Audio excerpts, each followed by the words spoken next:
So you would recall that to find the classed centres of a grouped frequency, we need to add up the endpoints and divide by 2. So that's what I'm going to do here. I'm going to say we've got 25 plus 29 divided by 2, which gives me 27. And for this one, it's 30 plus 34 divided by 2, which gives me 32. And the next one's 37, then 42, then 47, then 52, then 57. Because we've got grouped data, we're using class centres. It's no longer precise, but we're operating with a lot of data, so we put it into groups. Next thing we want to do is the frequency times score column, which is this column, this fourth column here. Now, the only reason you ever want to do one of those is if you're going to find the mean, because it's like a step of working in the calculation of the mean. It's where you add up all the scores. So when you find the mean, or what you used to call the average in primary school, you add up all the scores and then you divide by how many there are. Well, when you add up all the scores, that's equivalent to working out the total of that FX column. So the only reason you'd want that is if you're going to be trying to find the mean. Let's do this now. 27 times 25. So we do the frequency times the class centre for group data. Frequent F times CC. 27 times 25 is 675. 21 times 32 is 672. 35 times 37 is 1295. 21 times 42 is 882. 26 times 47 is 1222. 23 times 52 is 1196. And 32 times 57 is 1824. All right. Now, the other thing we need in our table is the total of each of those columns that we've found. So that's because when we go to find the mean is equal to the total of the frequency times score, or in this case, frequency times class centre column, divided by the total of the frequency column. That interesting sign there is the capital Greek letter sigma, and it means the sum of. Well, I've been saying the total of, where you add them all up. So when I add up all the frequencies, when I add all of them up, I get 183. I'll just squeeze that in down the bottom there. 183 is the total of that column. When I add up all the frequency times class centres, I get 675 plus 672 plus 1295 plus 882 plus 1222 plus 1196 plus 1824. 7766. So I'll just squeeze that in down there. 7766 is the total of that column. So when I go to work out the mean, I need the total of the frequency times class centre column, 7766, divided by the total of the frequency column, which is 183. And I get 42.43715, da da da da da da da. So if I'm asked for the mean of the data to correct to the nearest whole number, I'd be saying 42. How many people stayed at the resort? It was 183. That's the total of the frequency column, because that's the total number. And that's how we use a frequency distribution table to find the mean. We add in a frequency times score column, or in this case, frequency times class center, because it's group data. We find totals and do that division as required. What about a frequency histogram, a cumulative frequency histogram, and an ogive, which is the polygon on a cumulative frequency histogram? Well, first thing we've been asked to do is construct a frequency table. So what possible scores are there? It looks like it goes from 20 up to 26. So the possible scores are 20, 21, 22, 23, 24, 25, and 26. I'm going to have to tally them up because there's a lot going on here. So here we go. 21, 20, 20, 24, 21, 23, 21, 21, 23, 22, 22, 22, 20, 20, 26, 22, 23, 20. Now there's already 420 lines there tallying them up, so I put that one through it. 22, same thing. 26, 21, same thing. 24, 24, 25, 25, 22, 21, 20, 20, and 23. Now, the tallies are the frequencies. It's just a way of getting it down. So now I add those up. 7, 6, 6, 4, 3, 2, 2. And we need to do the cumulative frequencies, which means how many scores are 20s or less? Well, there's nothing less than it, and there's 7 20s. So 7 scores are 20s or less. How many scores are 21s or less? Well, there were the 7 that were 20s, plus there's the 6 that are 21s. So there's 13 that are 21s or less. How many are 22s or less? Well, there were the 7 that were 20s and the 6 that were 21s, plus the 6 that are 22s. So there's 19. And remember, what we find is that we just add on the frequency and we get the next one. 7 plus 6 is 13. 13 plus 6 is 19. 19 plus 4 is 23. 23 plus the 3 is 26. 26 plus the next 2 is 28. And 28 plus the next 2 is 30. Now, that number at the bottom of the cumulative frequency column should correspond to this total here. So I'm just going to add that up for a check. 6, 13, 6, 19, 4 is 23, and 3 is 26, and 4 is 30. Yep, so I've got that right. The total of the frequency column is always the same as the last number in the cumulative frequency column. So we've constructed the table. Construct a cumulative frequency histogram and polygon. Remember the special name for that, ogive, for this data. And then we're going to use it to estimate the median. So let me scroll down and get a bit of room here to do this.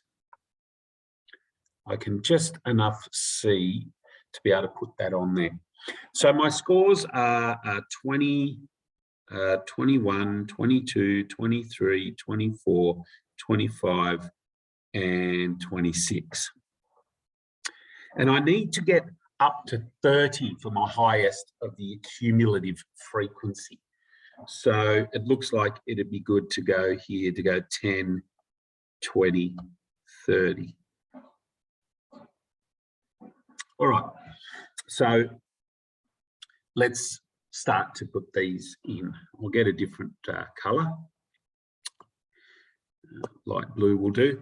Okay, So what's the cumulative frequency for 20? Would be the same as the frequency for 20, won't it? Which is 7. So I need to go up to 7 here. And each of these is worth 2. So 2.5, 5, 7.5. So it's about there-ish. That's about 7 there. And that will be the first one, first column. The next one I need to go up to 13. So that will be 10, 12.5, maybe 13 there. And cross and we know that a cumulative frequency histogram should be like stepping up, up, up, up. It can go level, but it can never go down because it accumulates. Now, you might accumulate nothing, but you can't go downwards. So it's usually a set of steps, although each step might be a different size. So we need to go up to 19. So that's 17.5, so maybe 19's around there.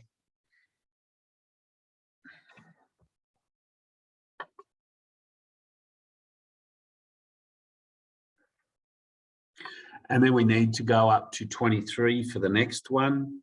So that's 22.5, so maybe about there.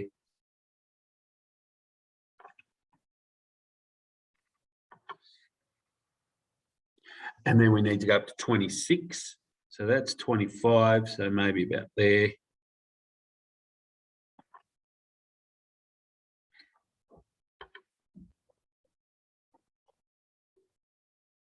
And finally, 28, sorry, not finally, but and to 28, which is maybe about there.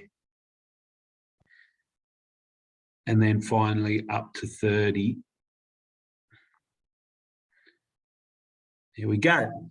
So it is a set of steps. Each step could be the same, but then again, the steps could be 0, but they're often different in heights. Now, one thing that we have discussed before is that the size of each step is the frequency of the next column on the right. So, for example, we've discussed the fact that the size of this step here between 20 and 21 that I've put the pink arrows on, that size of that step should be 6 because you added 6 on to the 7 to get up to the next, to the 13 there, right? So you can actually look at this and tell what the frequency of the 22 column is. Because that jump there is 6, then the frequency of 22 is 6. Because this little jump here is 4, the frequency of 23 is 4. And this little jump here is 3, then the frequency of 24 is 3. And then these two little jumps, they're each, the size of those are 2. So that means the frequency of 25 is 2 and the frequency of 26 is 2. And of course, the original jump, well, that's the frequency of 20, and that original jump was a jump of about 7. So those jumps in there, the sizes of the steps are the frequency of each column on the right. So sometimes you might be asked to just go from the blue graph and go back and tell me, reading just from the graph, what the frequencies were. Look at the little heights of the step jumps. Anyway, that's not what was asked today, so I'll just get rid of those. And we are going to find, well, I just need to draw back in the last bit of that column. We are going to find the median because that's the last thing it asked us to do. Now, I haven't drawn in the cumulative frequency polygon. What's the special name for the cumulative frequency polygon? That's right, the ogive. I've got to draw in the ogive. So I'm going to do that now. Let's also get rid of that there. I'm going to draw in the ogive and I'll draw it in a different color. I start there where I put a pink dot at the beginning of the column of the 20, and I go to the top right-hand corner. Now, this is different to when you do the frequency polygon on a frequency histogram. This here is a cumulative frequency histogram. So on the vertical axis, we've got the cumulative frequency, and on the horizontal axis, we've got the score, not the frequency in the score. So we don't go to the middle of the top of the middle of each column, right? We go to the right-hand corner of each column. That's just the way it is for a cumulative frequency polygon, which we call an ogive. So I'm going to join up to the top right-hand column of each of these. Notice how I don't continue on and go down here, and notice how I didn't start half a unit across to the left where I've got those dotted pink lines. I would do that if I was doing a frequency polygon, but not for the ogive. Not for a cumulative frequency polygon, in other words. So there's my cumulative frequency polygon, which is called an ogive, the pink line. Now, how high is the highest column? That's right, 30.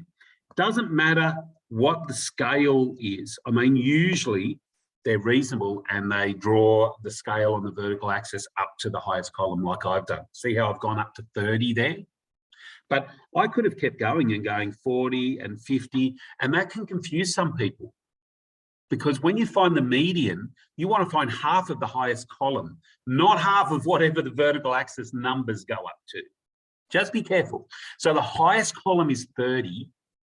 We want to know what's halfway, because there's 30 different scores.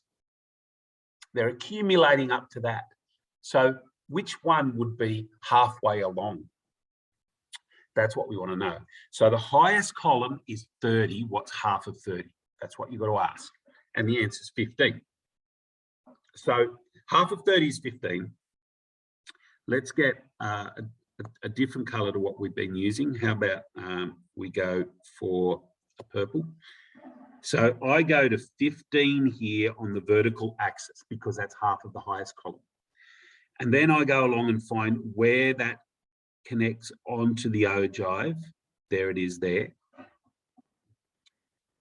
Now, wherever that meets the x-axis, that's the reading that I'm going to get for the median. Now, if these were all individual pieces of data, then I would say 22 would be the answer here. But they're not. This is grouped data that we've used. We've put things in groups, have we? No, we haven't. There we go.